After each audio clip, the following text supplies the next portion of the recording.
This city does something that still looks fake on a map. In 1980, Shenzhen was still a coastal patchwork of paddies, workshops, and fishing boats. But now, official city figures put its GDP at about 3.68 trillion yuan, with a permanent resident population around 18 million and a metro network nearly 600 kilometers long. So how did Shenzhen pull that off without collapsing under its own weight? And when you zoom in from the skyline, who actually carried the cost of moving that fast? At Lo Wu, the main border crossing between Shenzhen and Hong Kong, you can stand on a bridge and watch the entire plot of the city in one frame. One side of Hong Kong's older capitalist machine, the other side is Shenzhen, built as the place China could test market rules without rewriting the whole country overnight. Why did this exact strip of land matter so much? Because it was close enough to copy. Money, management know-how, buyers, shipping habits, even the feel of commercial speed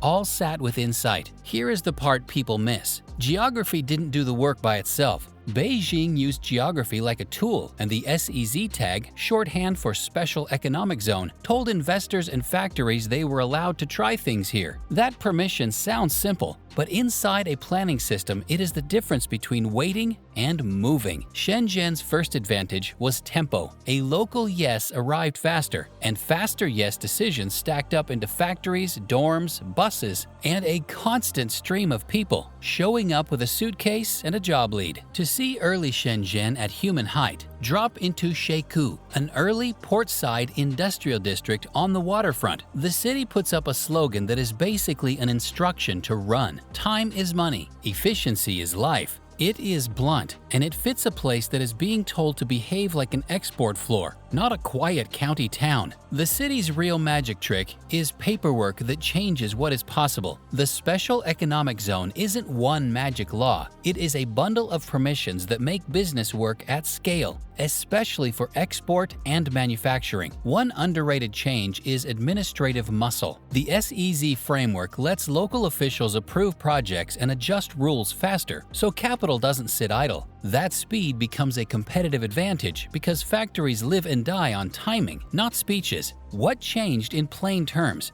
Foreign investment and joint ventures, shared companies with foreign partners can exist. Pricing can move with demand. Hiring is more flexible. Approvals are faster. Customs and trade work, like the outside world, is the main customer, not a distant concept. The second mechanism sits behind the first. Shenzhen is a prototype city. If a policy works, it can be copied elsewhere, and if it fails far from Beijing. That turns the place into a pressure cooker, where decisions meet real consequences, not just slogans. Once the prototype starts paying off, it attracts talent. Officials want the posting, entrepreneurs want the edge, workers want the wages, and momentum becomes its own recruiter. Now add the financing trick that keeps cranes in the air. Land in Chinese cities can be leased as land use rights, long-term leases that cities sell to fund projects, and those leases become a major funding source for roads, power, ports, industrial parks, and later, the metro. The public story is towers. The hidden fuel is land revenue recycled into infrastructure. That raises a practical question that never goes away. Who gains from the land value jump, and who gets priced out by it? Hong Kong stays important beyond proximity. It already had banks, shipping networks, foreign buyers, and a global sales language, and Shenzhen plugged into that circuitry. Over time, mainland ports and logistics took more of the action, and the Pearl River Delta, the manufacturing region around Shenzhen and Guangzhou, became a dense export machine. The skyline is the part everyone photographs, but the speed comes from how the city builds. How does a place expand faster than its own map can update? Shenzhen treats construction like an industry. Land is planned in big chunks. Industrial parks and housing blocks roll out in waves. Utilities arrive early so factories can turn on quickly. That sounds technical until you picture the human version. Millions of migrants arrive, and whole neighborhoods are built around their schedules. Dorm beds, canteens, shift buses, and crowded morning commutes. Here's a number that changes how you read the city. Shenzhen's permanent resident count and its Hoku registered population are not the same thing. Hoku is China's household registration system that affects access to local services. Official figures put the permanent resident population at about 18 million at the end of 2024. That gap is not trivia. It shapes school access, health coverage, social benefits, and whether a family treats Shenzhen like home or like a long job assignment. Infrastructure becomes the city's multiplier. A metro network around 600 kilometers changes what far even means inside Shenzhen. It is also a system with roughly 20 lines in operation, which is why a city built in pieces can still feel stitched together. Each new line turns outer districts into commute districts, which convert cheap land into valuable land. It also lets the city separate functions, factories, and logistics farther out, headquarters and apartments closer in, while keeping the whole machine connected enough to run. Decision speed is the part you can't film, but you can show the results. When Shenzhen wants an industrial cluster, it builds the roads and utilities, draws the zone, and then invites companies into a ready-made frame. Shenzhen learned to build the container before it filled it. If Shenzhen's first era is permission and land, the second era is density. Suppliers, assemblers, repair shops, and shippers sit close enough that feedback loops run at the speed of a phone call. A question engineers love is how long it takes to go from idea to object. In Shenzhen, that cycle can shrink because parts and skills live within a short ride, not across a continent. This is where the city becomes the world's gadget workbench. It isn't only labor cost, it is the entire in-between layer getting compressed.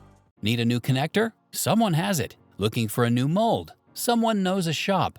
If you need a change by tomorrow, the factory floor is used to iteration, not perfection. At street level, Wanchongbei, a huge electronics market district, is the best short explanation.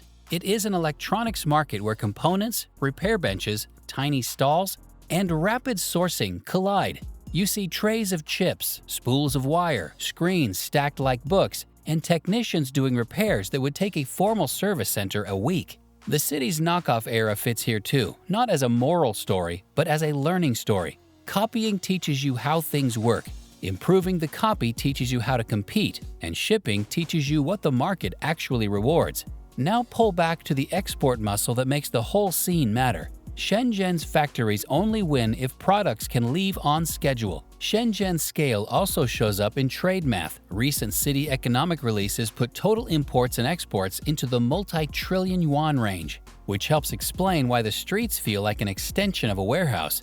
That means ports, expressways, cargo flights, warehouses, and customs processes that run like a routine. When the rhythm is tight, a product idea can turn into a shipping label before most places can even book a meeting. The next chapter is when Shenzhen stops being only a maker and starts being an owner. Hardware brands grow up alongside the factories, then software platforms, then electric vehicles, batteries, drones, and the automation that keeps the next wave cheaper and faster. The key question is why this shift happens here instead of in a pure office city. The answer sits outside the front door. The supply chain is still local, so prototypes are expected to become products, not just demos. Nanshan is the physical mood change, the Shenzhen district where many major tech headquarters cluster. You ride the metro out of the older factory zones and suddenly it is glass campuses, logo walls, and shuttle buses. The city sells itself as designed here, not only made here. It is where patents, venture money, and engineers pile up in the same few districts. By the time the city starts selling innovation, it has real flagships to point at. Names like Tencent, Huawei, BYD, and DJI become closely tied to Shenzhen's identity. They all lean on the same nearby suppliers, test shops, and logistics muscle that powered the earlier factory boom, which is why ideas here are expected to ship. The city also keeps building new pipes for the next decade. A December 2025 government release describes the Greater Bay Area, a regional plank linking 11 cities, including Hong Kong, Macau, and Shenzhen, pushing for deeper airport and logistics coordination, aimed at keeping the region connected for trade and travel. That matters because Shenzhen's edge has always been connectivity. When the pipes stay wide, companies can scale without leaving the city. Walk into an urban village alley and the miracle gets a second face. Urban villages are dense, low-rise neighborhoods with informal rentals that housed waves of migrant workers. Tight stairwells, small rooms, laundry lines, scooters squeezing through gaps, and luxury towers visible a few meters away. The question is not why the villages exist, it is why they lasted this long in a city famous for redevelopment. They survive because they solve a problem the official city can't solve fast enough. They supply cheap rooms, informal services, and dense social networks that keep factories and offices staffed. The Hoku divide sharpens the pressure. A worker can build the skyline and still struggle to access the same public services as someone with local registration. That creates a city where people can live for years and still feel rented, not rooted. Housing is the loudest cost because it hits first. When land values jump and redevelopment moves fast, communities can vanish. In some blocks, a single redevelopment notice can reset a whole social network overnight. That kind of churn is the shadow side of a city that treats land as fuel. Work is the quieter cost. Shenzhen's reputation was built in boom years when global buyers demanded faster delivery and lower costs. Long hours and intense output were part of the deal. Over time, wages rose and some manufacturing shifted inland or into automation, but the human story is still there in night shifts, crowded buses at dawn, and the constant feeling that the clock is always running. Every overnight success city has someone paying the overtime bill. There is a tempting way to tell this story as a one-off miracle, but it works better as a mechanism you can recognize. In 2024, city economic releases also reported GDP growth around 5.8%, which is quick for a place already this large. Shenzhen combines geography, policy permission, land financing, infrastructure speed, migration labor, and dense supply chains, and it holds them aligned long enough for momentum to compound. So is it copyable? Parts of it are. The hardest part is not money. It is getting the whole system to point in the same direction for decades without losing the plot. Shenzhen started as an experiment to see how far China could bend without breaking. It became a city that builds roads into factories, factories into companies, and companies into a new kind of economic power. If you want to understand modern China's development logic, Shenzhen is the cleanest case study because it shows how rules can turn into concrete, and concrete can turn into compounding speed. Shenzhen's story is not a magic trick. It is a stack of choices that stayed consistent long enough to snowball. A border location opened a door. SEZ rules kept it open. Land and infrastructure made the growth physical, and the supply chain density made speed feel normal. The costs did not vanish. They moved into housing, registration, and work pressure. Shenzhen proves one thing clearly. When policy, capital, and logistics line up, decades can compress, and the bill arrives in human terms.